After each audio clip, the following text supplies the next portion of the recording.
Halo rekan-rekan semuanya, kembali lagi di channel YouTube Mugi dengan saya Abdullah. Nah, kali ini kita akan ngobrol terkait pengelolaan dokumen, gitu ya, baik itu untuk personal maupun untuk perusahaan. Nah, kali ini kita akan ngobrol dengan Mas Sus atau Pak Sus Hari Putra. Nah, beliau ini cukup berpengalaman untuk terkait dengan SharePoint. Ya, kita tahu SharePoint salah satu platform ya untuk dokumen manajemen. Nah, nanti kita akan ngobrol lebih jauh gitu. Nah, mungkin monggo Mas Sus perkenalkan diri dulu gitu ya biar teman-teman semua juga tahu. Oke, terima kasih Mas Abdul. Eh, Terima kasih kesempatannya ada di channel yang keren ini. Gitu. Jadi perkenalkan, nama saya Sus Hari Putra. Gitu. Sehari-hari saya bekerja di sebuah lembaga pemerintah di bilangan Jakarta Pusat. Tapi di lain itu saya juga merupakan penggiat di SharePoint Indonesia. Oke. Gitu kira-kira Mas. Yap, siap Mas. By the way, kita udah lama juga nih nggak ketemu nih, WFH. Iya nih. Gimana? Tapi sehat-sehat semua ya? Alhamdulillah semuanya sehat, keluarga sehat Mas. Alhamdulillah, alhamdulillah. Alhamdulillah. By the way, Sehat. rumah tinggal di Jakarta atau di Bogor Mas? Ya, kebetulan rumah di Bogor. Oh di Di, Bogor. ya, di Taju, Oh di dekat Bendungan Tajua. Katulampa. Oh, oke, oke. Siap.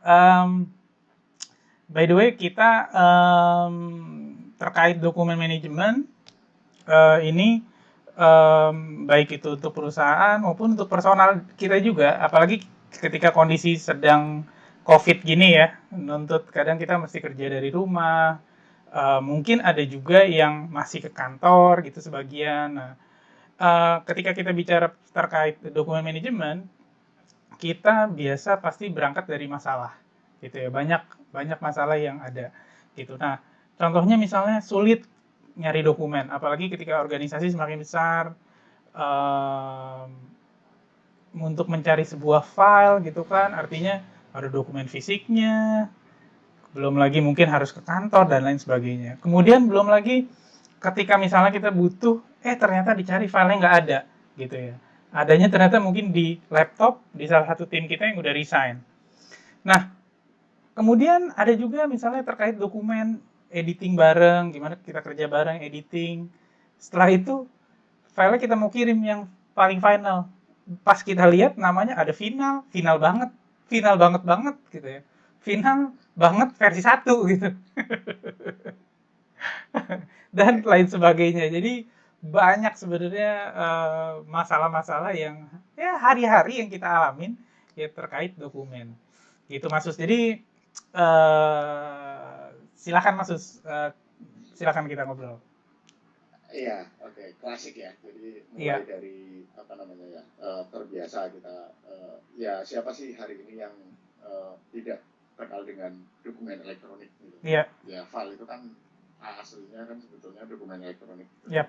dalam bentuk file gitu kan. Tapi Hmm, yang jadi masalah adalah kadang-kadang eh, kita memiliki banyak file gitu kan, kita hmm, menciptakan begitu banyak file, lalu hmm, kita juga memiliki banyak sekali media penyimpanan. hmm, Nah, yang jadi masalah adalah selalu satu hal gitu hmm. kan, bagaimana kita meretrieve gitu kan. Masalah menyimpan mungkin ya itu banyak banyak alternatif gitu kan, Iya. tapi sebetulnya how to retrieve the Hmm, file gitu, bagaimana cara kita ya banyak faktor juga gitu kan. Jadi mungkin apa, nanti kita bisa sharing ya mungkin ya, hmm, atau mungkin kejadian-kejadian apa sih yang biasanya terjadi gitu kan, hmm, terus kira-kira apa sih yang sebetulnya biasanya gitu hmm. kan mencoba dilakukan gitu Iya. kan, biasanya mencoba melakukan dari kondisi-kondisi yang ada nih gitu kan. Hmm, Nah lalu mungkin juga saya selaku penggiat hmm, SharePoint Indonesia juga mungkin akan sedikit memperkenalkan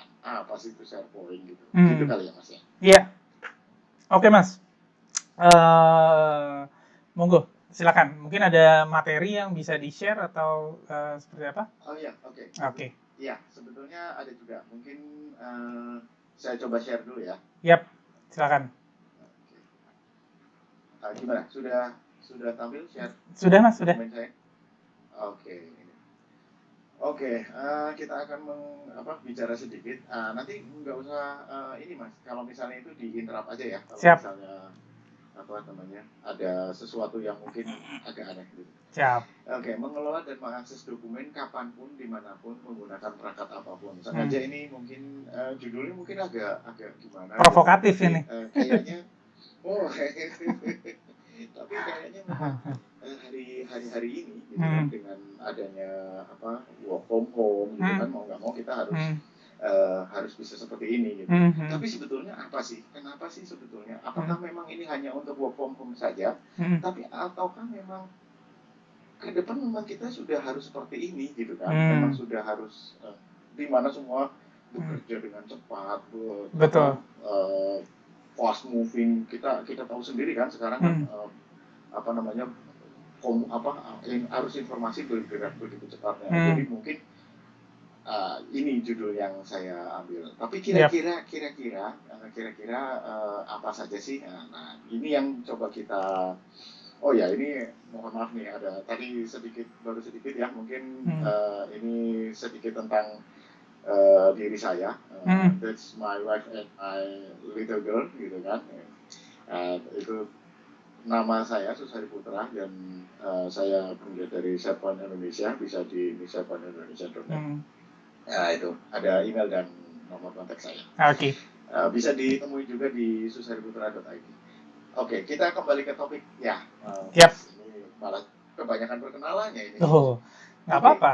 yang akan kita diskusikan kali ini sebetulnya mencakup 3 hal gitu. Ya. Tapi kenapa sih saya harus mengungkapkan? Hmm, Jadi kenapa saya harus mengungkapkan ini? Karena biasanya kita berangkat dari permasalahan umum dulu nih. Jadi hmm, kadang-kadang kita harus tahu nih sebetulnya kenapa sih gitu kan? hmm, Kenapa sampai saya harus mengangkat judul yang tadi, dan hmm, kenapa juga kita harus seperti ini. Jadi mungkin agenda diskusi kita ini, yang pertama itu hmm. permasalahan umum, ya nanti Ya. mungkin akan kita jelaskan.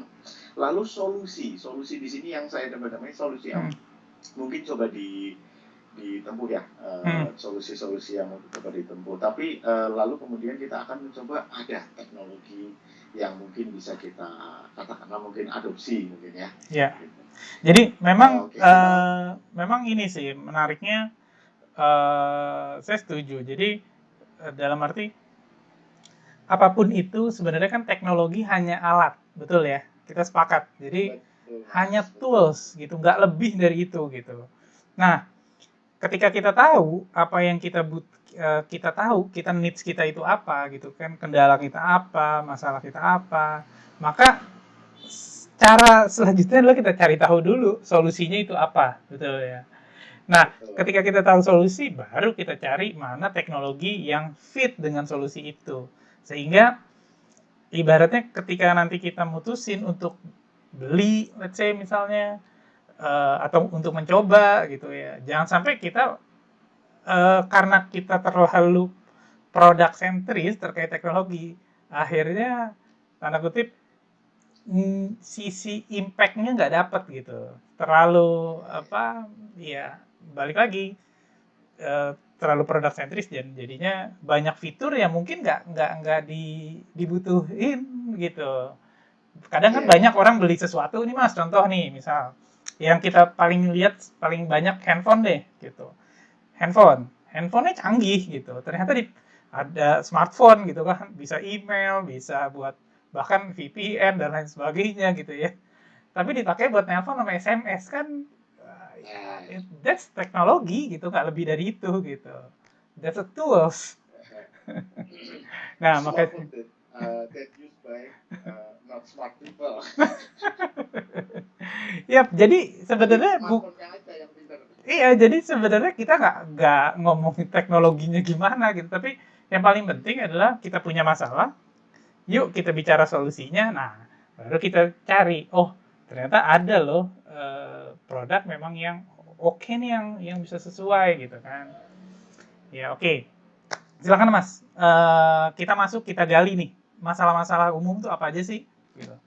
Oke, jadi kita kembali ke masalah-masalah klasik tadi mungkin Mas ya. Oke. Tadi sudah sedikit disinggung sama Mas Abdul. Yap. Sebetulnya apa saja sih kayak mungkin bisa dirangkumkan ya untuk permasalahan umum, mungkin tadi sudah disinggung juga sama Mas Abdul ya tentang sulit mencari file gitu. Terus mungkin file itu terus tiba-tiba hilang beserta pegawai yang resign, atau mungkin nggak usah resign deh, misalnya di antar bagian aja gitu kan. Mungkin tadinya isi marketing, terus setelah dia sudah manajer dia terus nggak ada lagi ilmunya. Waduh, kerugian perusahaan juga sih, atau buat timnya minimal gitu. Lalu dokumen-dokumen terbaru hasil edit yang tadi Mas juga seperti sebut, terus tidak ada standar dokumen, jadi kalau hanya ya biasa dokumen kan kadang dikirimkan lalu diedit sesuka hati yang edit, padahal harusnya ada yang lalu yang terakhir biasanya mereka amandemen. Oke, kita sekarang akan masuk ke tema yang pertama ya. Mungkin slide saya hanya ringkas aja, tapi mungkin akan coba saja. Oke, pertama sulit mencari file. Nah ini klasik gitu kan. Saya suka dengan gambar ini sebetulnya. Saya juga nggak tahu ini dari mana gitu ya. Tapi saya suka dengan gambar ini. Biasanya kita itu pintar sekali mengatur. Makanya mengatur-ngatur file gitu kan, memilah-milah file, mengelompok-kelompokkan file. Tapi yang paling biasanya jadi jadi berat adalah waktu kita, gitu, dalam arah kita ya, tapi waktu orang lain berusaha mencari organisasi, gitu kan, tiba-tiba ada orang baru, gitu kan, lalu leader atau seniornya di situ, coba tolong carikan file ini, tolong carikan template untuk bukan profesional ya, maksudnya ini program. Dia kan pasti nggak tahu gitu kan, harus ditarik di mana? Oh ada di file di situ, ada di komputer gitu kan. Waduh, dia nyari setengah mati gitu kan. Nah yang lebih parah lagi, kadang-kadang sudah sangat rapinya gitu kan, si pemilik file ini karena saking rapinya, mungkin di sini kita bisa lihat itu ya, ada folder ini cuma gambaran aja. Lalu ada subfolder punya subfolder lagi gitu kan. Nah saking rapinya kadang-kadang dia lupa gitu kan, yang file yang itu aku taruh di mana ya? Gitu. Jadi masalahnya justru lupa naruhnya di mana ya? Gitu. Oke. Kadang-kadang kita pintar betul juga sih. Gitu kan, mengkategorikan, menyimpan sesuatu, tapi kadang-kadang kita lupa bahwa yang paling penting itu bukan menyimpannya.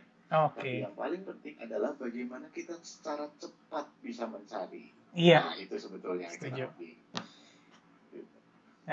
Ya, agree Mas. Ini ada pertanyaan mungkin? Aku setuju sih dengan statementnya. Jadi bukan seberapa rapih kita naruhnya ya, tapi seberapa mudah gitu untuk kita bisa nemuin ketika kita butuh gitu ya. Betul. Oke. Itu diri kita, apalagi orang lain ya. Setuju. Organisasi kecil kita, mungkin kalau udah large company gitu kan. Setuju.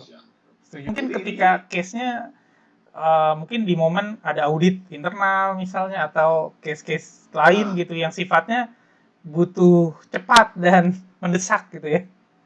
Nah, bayangkan ada orang di perusahaan tiba-tiba pimpinan membutuhkan dokumen tertentu gitu kan. Nah, padahal dia baru saja berusaha adaptasi dengan waduh, paniknya apa gitu kan. Oke. Yap, lanjut Mas. Oke, ini tadi sudah sedikit tadi. Nah, yang kedua ini juga hampir sama dengan yang tadi. Tapi kalau yang ini lebih mengerikan lagi. Nah, kalau tadi cuma mungkin bukannya nggak ketemu, tapi lama ketemunya. Jadi mungkin ya tahu sendiri ya, pimpinan atau senior gitu kan di sebuah organisasi atau perusahaan itu kadang-kadang juga kesel kalau misalnya kita menyampaikan jawabannya lama. Nah, yang ini lebih bahaya lagi. File-file itu bilang ikut pergi karena pegawainya resign gitu kan. Ini bahkan bukan cuma resign ya. Kalau yang bersangkutan mungkin rusak, naik pangkat atau file-nya bikin laptopnya rusak. Nah, itu dia makanya kadang nanti storage dari zaman dulu mungkin kalau mungkin Mas Abdul pernah ingat dulu namanya floppy disk ya, yang nggak boleh kena magnet, yang nggak boleh. Sekarang masih penting, ada FTD ya, ada USB, ada external drive, ada komputer gitu kan, laptop dan sebagainya, kapasitasnya besar. Tapi apakah benda ini mungkin lebih kuat ya daripada zaman dulu kita pakai kopi tapi Hmm. tetap saja ada. Dan yang paling penting adalah yang biasanya terjadi adalah, Hmm. bayangkan kalau di sini saya menampilkan satu flashdisk, Hmm. satu external drive, dan Hmm. satu laptop. Bayangkan kalau di sebuah organisasi gitu, mungkin di satu orang di mejanya itu ada banyak sekali flashdisk. Hmm. Apabila tiba-tiba dia minta tolong ambilin itu ada mana, ada di flashdisk yang warna biru, padahal di situ flashdisk warna biru ada dalam satu kan. Lalu terus habis itu yang lebih tapi juga kadang-kadang jadi ya apa ya, kalau saya bilang sih disaster ya gitu. Yeah. Tiba-tiba itu bahannya kemarin gimana? Bahannya kemarin ada di Mr. X gitu kan, si A gitu. Gimana? Ada di laptopnya gitu kan. Karena mungkin ya mungkin bisa jadi organisasi kan tidak semua menerapkan policy yang sama ya. Mungkin laptopnya dia password sendiri gitu kan, tidak bisa di manage sama yang lebih tinggi. Lalu nggak ada yang bisa mengakses laptopnya. Laptopnya nggak rusak, tapi nggak bisa diakses. Akhirnya, ujung-ujungnya mungkin install ulang atau mencari berbagai macam cara untuk membaca file itu. Takes time dan ya bisa jadi nggak berhasil juga. Lalu dengan external hard disk gitu kan. Ya mungkin sekarang sudah ada SSD ya, mungkin lebih kuat. Kalau yang masih disk biasa kena benturan sedikit, bayangkan kalau hard disknya itu isinya itu tera gitu kan. Wah, berapa juta kali itu dari kan. Udah kebayang sih. Isinya mungkin dokumen lain gitu kan, customer gitu kan, atau mungkin yang lebih parah lagi dokumen-dokumen yang invoice gitu kan. Ya, waduh, bahaya gitu kan. Betul. Nah, ini juga penting gitu kan. Betul. Ya, mungkin awalnya privasi ya. Tapi ya risikonya cukup tinggi juga. Tapi saya punya cerita pengalaman sih soal data hilang. Jadi waktu itu soal skripsi sih Mas, waktu nyusun skripsi. Nah ini ada sedikit ya saya ngalamin waktu itu ketika di tengah-tengah tiba-tiba laptop rusak. Jadi wah itu luar biasa. Dan tetapi syukur alhamdulillahnya itu memang saya udah pakai cloud waktu tempo hari. Jadi setiap dokumen-dokumen skripsi, revisiannya itu di otomatis sync lah sama OneDrive ya. Ini salah satu itu. Jadi ketika laptop rusak, wah masih ada backup lah, saya masih ketolong lah. Lega lah betul. Wah kalau enggak bisa, ya itulah mungkin jadi yang real banyak yang kayak gitu. Mungkin lebih ininya lagi, itu personal. Bayangkan matikan waktu itu, gitu kan? Sempat ada blackout sedikit ya. Waduh, hilang jangan. Akhirnya sudah kenal OneDrive lah, agak lumayan. Nah, yang lebih berbahaya adalah kalau ini terjadi di dalam sebuah organisasi atau perusahaan. Bayangkan itu bisa menurunkan tingkat produktivitas. Karena yang terbaik pertama kali adalah kalau misalnya yang sama adalah levelnya staff, gitu kan? Yang terbaik pertama mati gue. Pecah. Enggak bagus itu. Sudah ada konten seperti itu enggak bagus, itu sudah arahnya ke produktivitinya udah terhenti gitu. Itu mengganggu. Ya. Nah, kalau personal mungkin masih. Nah, kalau itu sudah perusahaan agak bahaya juga gitu kan. Mungkin bersangkutan ketakutan sampai akhirnya nggak bisa mengganggu yang lain juga. Iya, setuju sih. Nah, ini mungkin sebagai ini aja ya, sebagai landasan aja kan. Kenapa sih gitu kan? Ini jadi dasar-dasar kejadian umum ini gitu. Gitu. Oke. Kemudian apa lagi, Sus? Kemudian apa lagi? Berikutnya adalah biasanya dokumen. Ya, tadi sudah sempat disebut. Biasanya itu kan kalau kita membuat sesuatu, apalagi mungkin kalau staff gitu kan, staff atau bagian lapangan apa gitu, mungkin sekretari gitu. Biasanya kan membuat konsep untuk yang untuk dipublikasikan atau mungkin dikirimkan ke partner atau ke pendana kita gitu kan. Nah itu kan biasanya kita berikan konsep dulu, gitu kan, terus habis itu konsep diajukan, lalu koreksi. Nah khawatir kita kehilangan jejak, karena kan ada juga yang mohon maaf nih, mungkin kawan-kawan di Mugi sekalian nggak pernah ngalamin, tapi saya pribadi pernah ngalamin. Kadang-kadang konsep yang dibuat setelah mengalami beberapa koreksi, kayaknya balik ke konsep awal. Nah jadi kadang-kadang suka bikin awalnya jangan dihapus deh, jadi saya save as aja gitu. Tadi ada koreksi, lalu kalau udah ada ini sudah setuju gitu kan, koreksinya di checklist lagi, oke. Nah, cukup sampai di situ. Kadang saya sebagai kayak final gitu kan, mungkin final ready to print gitu kan, maka bahkan mungkin karena saking takutnya final ready to print jam dihapus karena takut gitu. Tapi masih ada kepentingan untuk tidak apa ya namanya, tidak menghapus file-file yang lama. Nah, yang pertama, kalau cuma file Word atau Word processing atau spreadsheet yang mungkin nggak banyak, itu mungkin nggak ada masalah karena sedikit. Kalau ini satu topik, gitu kan, ini konsep tentang apa kayak gitu. Padahal kita bekerja 365 hari, gitu kan. Satu hari kita mungkin membuat konsep lebih dari satu kali, 3 kali atau 4 kali. Bahkan kalau untuk satu file yang besarnya mungkin 500 kilobyte, kali ini di sini 1.34567, gitu kan, itu sudah 3,5 gigabyte ya. Itu satu hari itu ya, kalikan saja 30 hari. Akhirnya kita banyak banget harus punya banyak disk atau storage ya. Menyimpan hal yang sebetulnya iya kayak gitu. Setuju sih. Koreksi dan sebagainya. Belum lagi nanti penyusunannya. Iya sih ya maksudnya. Berpengaruh banget sama efisiensi storage ya. Budgeting gitu. Oke. Itu dia. Impact-nya banyak kan. Harus ajuin lagi dong permohonan minta harus baru. Kita itu waduh, hal yang seperti ini. Kan? Nah, nanti mungkin pernah ya pakai Abdul, mungkin pernah pakai kanal nasional mungkin. Iya, tahu. Nah, nanti kita ambil ini. Mungkin bisa ke selanjutnya? Yes. Atau mungkin ada tambahan lagi dari? Enggak, aku rasa enggak jelas. Cukup. Oke, kita selanjutnya. Nah, lalu tadi sempat disinggung juga ya sama Mas Amir tentang dokumen yang nggak standar. Ini macam-macam, tapi ini saya ambilkan salah satu. Mungkin teman-teman mobil sekalian pernah mengalami ya, misalnya ini.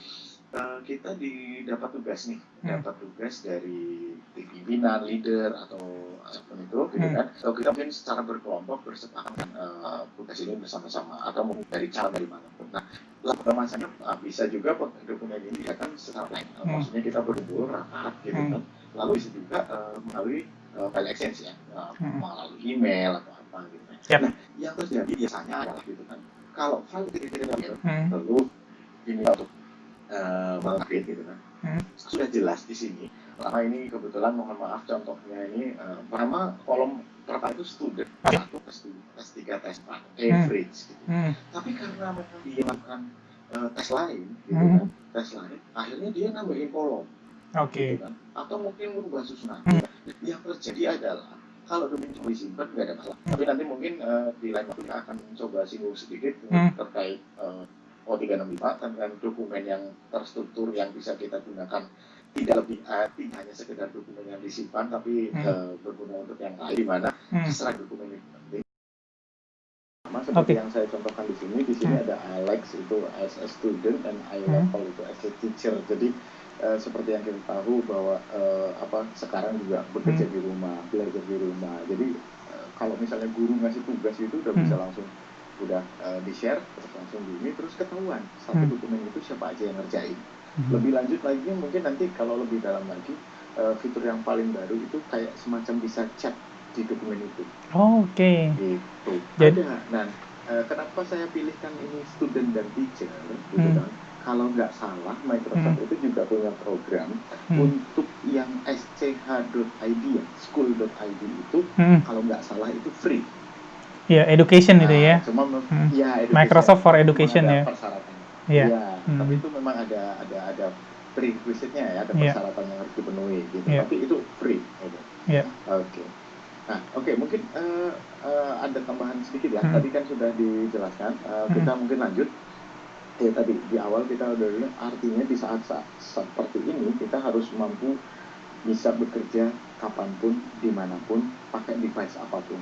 Jadi karena tadi prinsipnya adalah menggunakan browser, gitu kan. Sepanjang device itu memiliki koneksi internet dan browser, gitu, jadi mau pakai laptop, mau pakai handphone, smartphone dalam ini, mau pakai tablet, gitu kan, it's okay. Jadi sama aja. Nah, tapi, gitu kan, tapi mungkin di yang berikutnya, gitu kan, di slide berikutnya saya akan tambahkan ini yang saya suka, gitu kan. Artinya kalau saya menjelaskan ke ke beberapa tempat, gitu kan, yang saya suka biasanya, gitu kan, misalnya nggak cuma yang ini kok, nggak cuma yang sudah apa namanya senior senior gitu kan, ada beberapa yang anak-anak muda juga masih gagal move on gitu bahasanya Maksudnya gagal move on. gimana Jadi nih? maksudnya gini loh, aku nggak terbiasa dengan bekerja di web nih gitu kan, nggak Oke. biasa kerja di ini gitu kan. Nah, Hmm. yang keren ya kalau bapak ibu sekalian bekerja di apa biasa menggunakan Word, save as-nya gitu. Hmm. Sekarang kita bisa langsung pilih. Jadi Hmm. kita ngerjain di Word biasa gitu Hmm. kan, terus nanti save as-nya. Nah, kerennya ini di Hmm. save point kita bisa pointing. Nah, tadi sudah seperti disebutin di awal ya, di situ ada dokumen, ada Hmm. library, Hmm. file aset dan lain sebagainya. Kita Hmm. bisa point ke situ. Jadi seamless sih, kita bekerja biasa, Hmm. tapi sebetulnya kita upload. Jadi nggak usah nunggu kita kerja, kita save di lokal terus kita upload lagi. Ya kalau mau kayak gitu bisa, tapi sekarang bisa langsung save as langsung ke OneDrive maupun ke SharePoint online. Artinya kalau saya tangkap ketika kita artinya kan harus dibuat dulu secara apa ya policy rules-nya lah di kantor misalnya.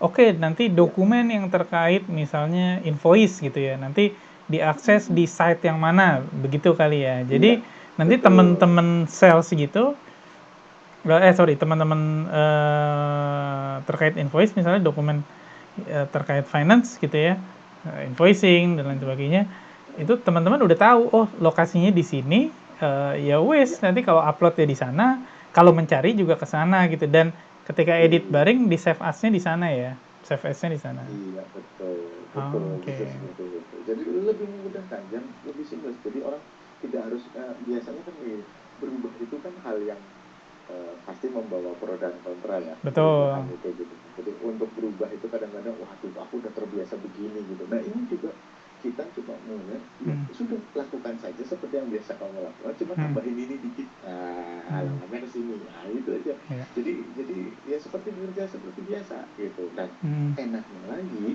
ini Hmm. bisa dilakukan di mana saja karena Hmm. online kan, nggak harus kalau misalnya ke file server atau apa, Hmm. mungkin harus koneksi khusus ya menggunakan Hmm. tunneling, private network atau apapun gitu. Kalau ini udah langsung, Hmm. udah langsung aja gitu.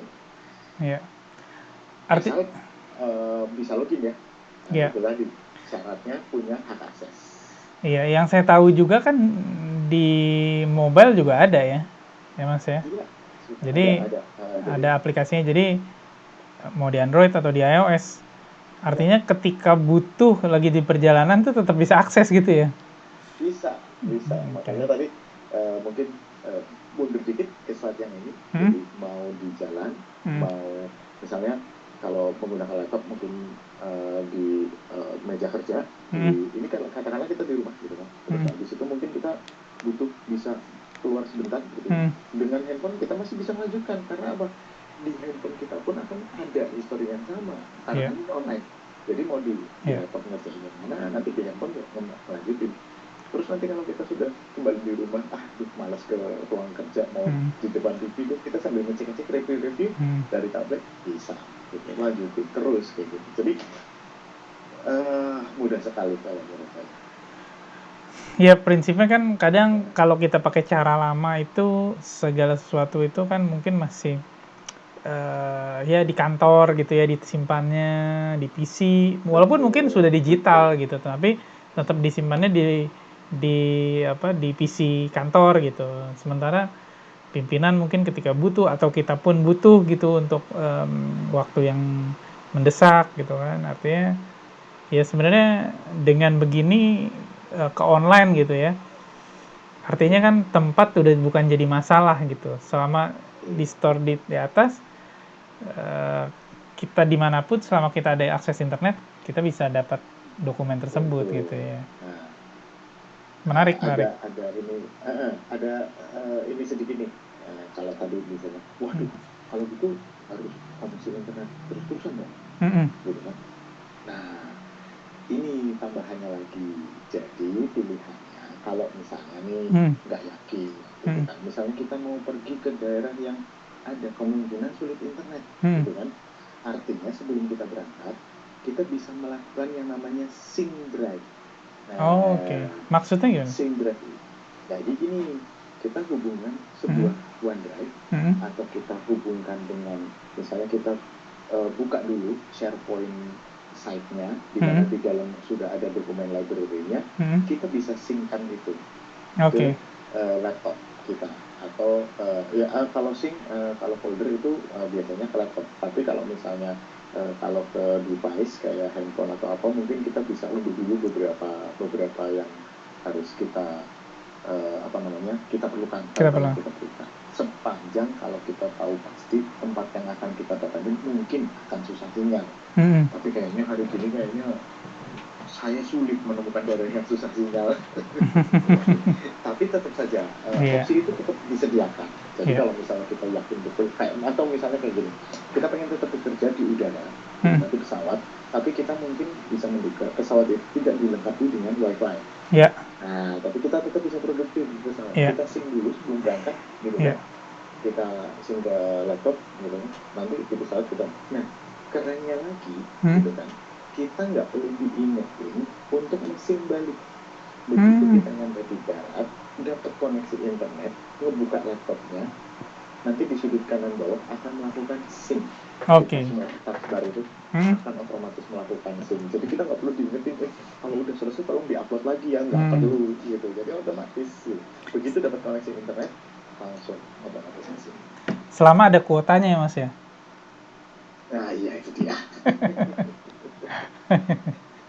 Terus nanti jangan pula, waduh saya udah beli modemnya, saya sudah beli pulsanya, tapi tetap aja nggak connect. Apa saya perlu juga beli sinyalnya? Nah itu juga. Oke, tapi mungkin ada pertanyaan lagi, kalau enggak kita sudah sampai hampir akhir nih. Oke. Gimana? Iya, silakan Mas, lanjut. Nah, yang mungkin yang paling terakhir, gitu kan, walaupun ini mungkin tidak dibutuhkan semua orang, tapi saya sendiri pribadi itu perlu, walaupun untuk kebutuhan pribadi. Karena dari awal tadi kita sudah menyampaikan banyak hal, itu yaitu retensi arsip. Nah, mungkin beberapa teman-teman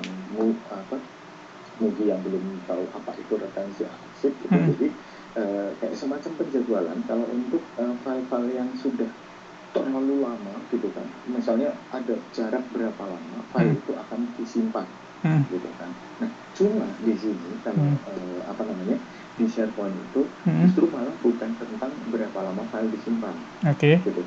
Tapi lebih kepada kalau misalnya, nah tadi di awal sekali kita sudah membahas, gitu kan, bahwa tiba-tiba ada yang lupa menghapus, nggak sengaja atau intentionally memang dia menghapus, gitu kan. Nah, di SharePoint ini ada namanya Compliance Policy Center, yaitu Delegation Policy. Di beberapa tempat memberlakukan sampai 90 hari. Tapi mungkin di beberapa tempat ada yang gimana? Ada yang mau ditanyakan? Enggak. Menarik ini. Nah, itu gunanya untuk apa?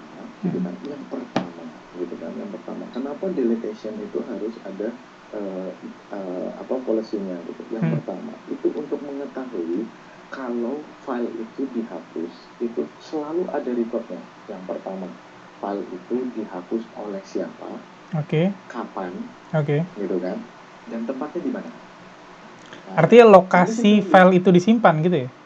Betul. Dan file itu nanti bisa direstore. Jadi ini kayak semacam recycle bin gitulah. Tapi ininya digital dan ini bisa kita atur. Gitu. Misalnya, berapa lama dia akan disimpan sebagai file yang dihapus. Lalu pertanyaan berikutnya adalah, emang kenapa harus dihapus? Diatur hapus total. Ya, kembali lagi.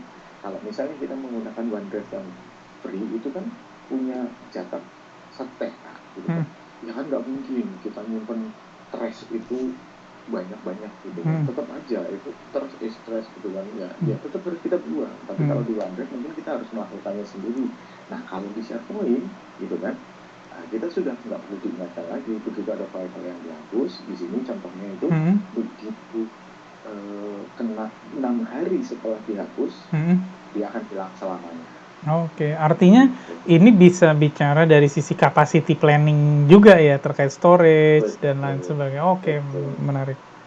Oke, Jadi oke. itu yang yang termasuk yang saya suka. Jadi kalau Mhm, misalnya eh, ke depan gitu kan, mhm, misalnya, wow, bicara 1.000, 2.000, tiga mhm, ribu karyawan, atau mhm, mungkin 12.000, 30.000, ya mhm, kita sudah nggak khawatir lagi gitu, karena kita sudah sesuai gitu kan. mhm. Tapi kembali lagi, karena sifatnya setelah retention policy ini permanen delete gitu kan, akan lebih baik jika hal ini benar-benar dibahas dan didiskusikan, baik Iya. top level manajemen ataupun mungkin juga beberapa tim terkait gitu. Ya artinya kan Karena memang, setelah dihapus, heeh, artinya kan memang gimana? kembali ke policy dari perusahaan itu sendiri dulu, betul ya? Betul, Artinya, makanya tadi di awal saya mhm, juga menyampaikan mhm, ini bisa kita kayak semacam adopsi mhm, yang menyesuaikan mhm, dengan culture dan behavior dari organisasi atau perusahaan. hmm, oke. Tapi kalau mungkin bicara best practice atau umumnya tuh seperti apa sih Mas? Kira-kira berapa lama sih sebenarnya itu Ah, disimpan? oke. Ada nggak sih Di beberapa, standarisasinya atau seperti apa?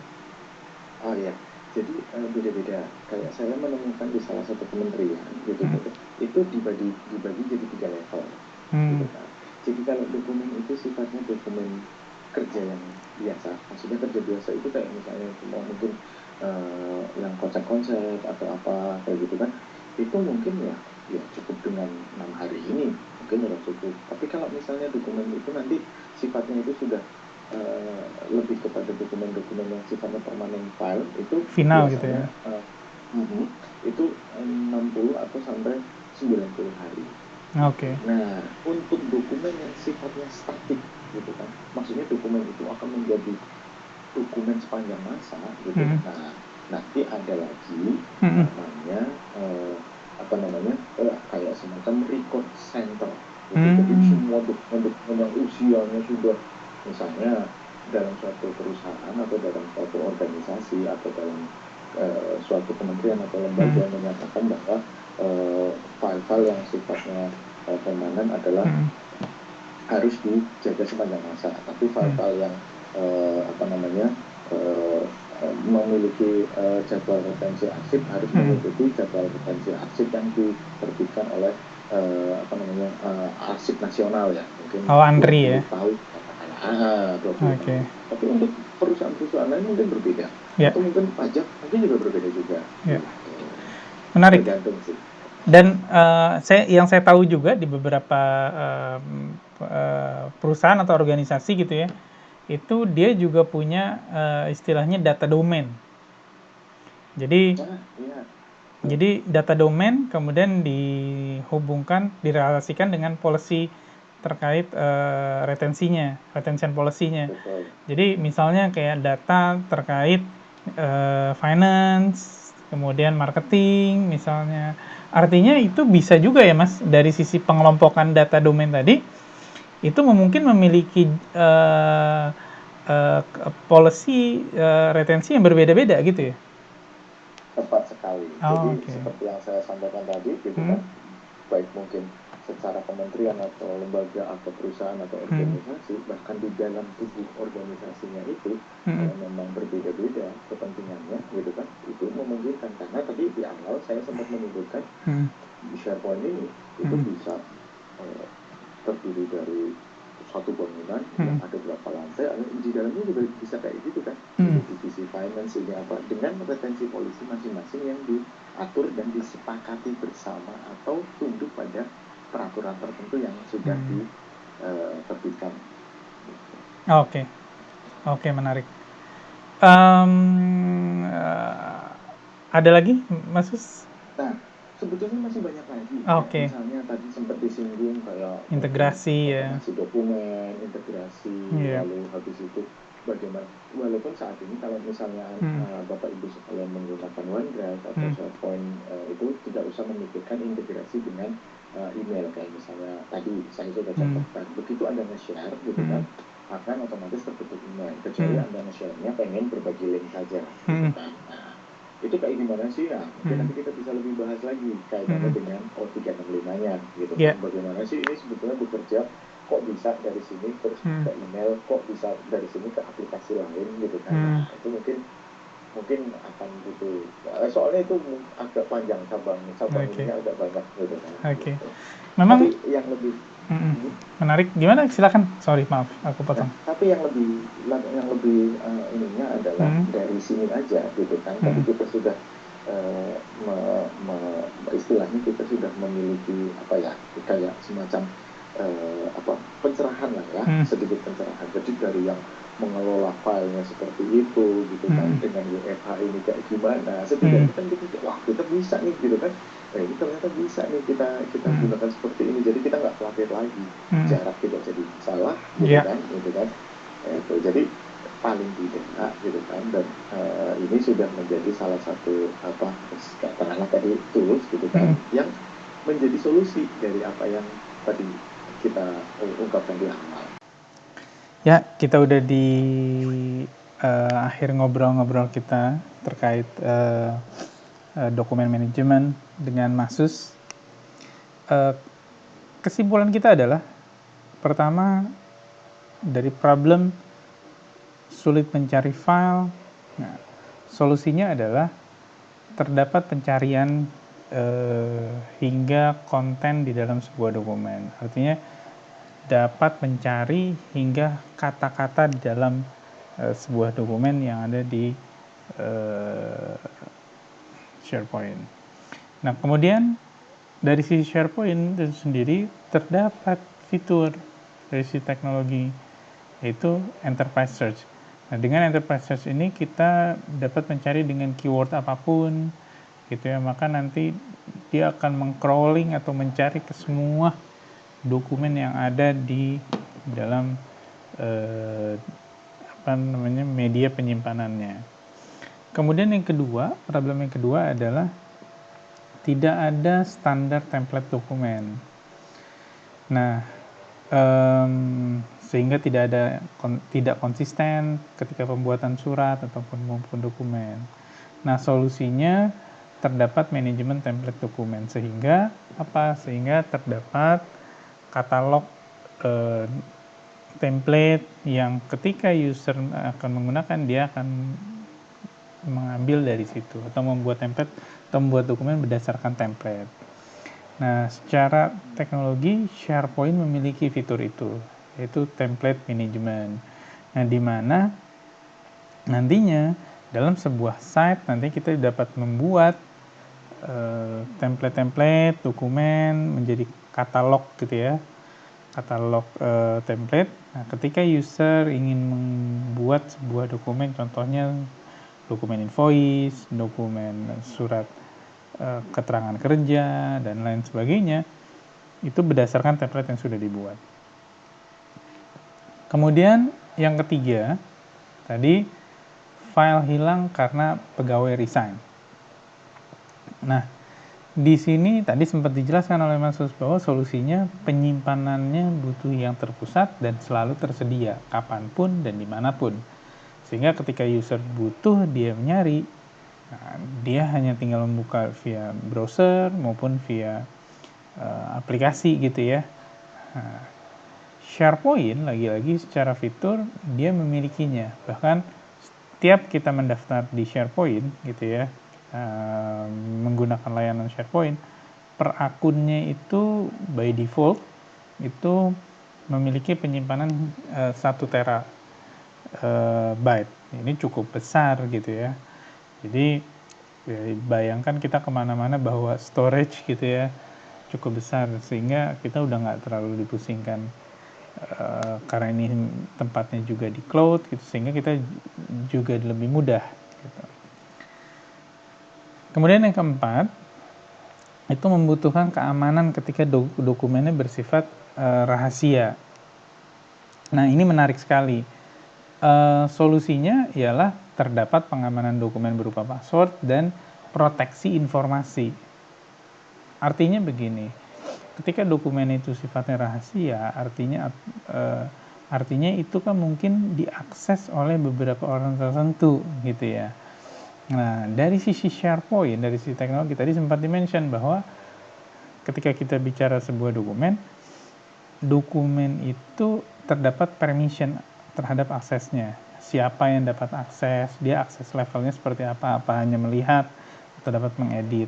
Nah, di sisi lain tadi sempat disinggung bahwa terdapat juga Azure Information Protection. Nah, ini sebagai tambahan di mana ini memungkinkan kita untuk mengontrol informasi yang ada di dalam sebuah konten. Kita dapat memberikan label konten, misal ada dokumen yang sifatnya publik, ada dokumen yang sifatnya internal, ada dokumen yang sifatnya rahasia ataupun sangat rahasia. Artinya dengan labeling ini kita dapat nantinya mengatur polisinya, apakah ketika dokumen yang sifatnya publik ini bisa dikirim di email keluar. Misalnya dokumen yang sifatnya rahasia, apakah ini bisa di email keluar. Nah, itu seperti itu dapat diatur dengan Azure Information Protection. Di sisi yang lain juga ada sensitivity label, kemudian ada pula data loss prevention atau DLP yang tadi sempat disinggung oleh Pak Sus, di mana itu juga memungkinkan kita untuk apa? Untuk dapat memonitor, memantau potensi-potensi data yang hilang. Oke. Nah, kemudian yang terakhir ialah problemnya dokumen terbaru hasil edit tidak jelas. Nah, tadi sempat dijelaskan bahwa solusinya dapat membuat dokumen bersama dan menyimpan versi perubahannya. Kita tahu di SharePoint, tadi sempat dijelaskan pula, dapat fitur co-authoring, di mana dapat membuat dokumen secara bersama dalam waktu yang sama. Dan yang menarik, dapat terintegrasi dengan Microsoft Office. Nah, ini tentunya akan sangat membantu bagi pengguna, bagi user, sehingga dapat berkolaborasi secara real time. Kita nggak perlu nunggu-nunggu, oh si A ngerjain, nanti kalau udah kirim kita via email. Nah, itu udah dapat selesaikan. Nah, ini mungkin catatan saya, hasil tadi kita ngobrol dengan Mas Sus, diskusi yang sangat menarik. Tadi sempat juga ada hubungannya di fitur-fitur lainnya di sisi SharePoint yang saya rasa juga tadi sangat banyak, dan pastinya itu juga akan menjawab dari sisi kebutuhan user gitu ya, baik untuk kebutuhan pribadi maupun untuk kebutuhan perusahaan. Ya, pencerahannya udah cukup jelas banget, Mas Sus. Thank you banget atas waktunya. Semoga di lain waktu kita bisa ngobrol lagi. Tadi terutama yang saya tertarik banget, sempat tadi disinggung soal integrasi dengan integration dengan dashboard mungkin dari Excel tadi. Kemudian juga mungkin tadi sempat disinggung juga soal automation. Kita tahu Microsoft juga punya Microsoft Flow atau Power Automate ya sekarang. Power Automate. Nah, itu juga menarik untuk kita gali dari sisi problem solving-nya tuh seperti apa gitu ya. Jadi real case skenario di lapangannya tuh seperti apa. Thank you banget, Mas Sus. Terima kasih banyak. Mungkin sampai ketemu kita di kesempatan yang lainnya, insya Allah.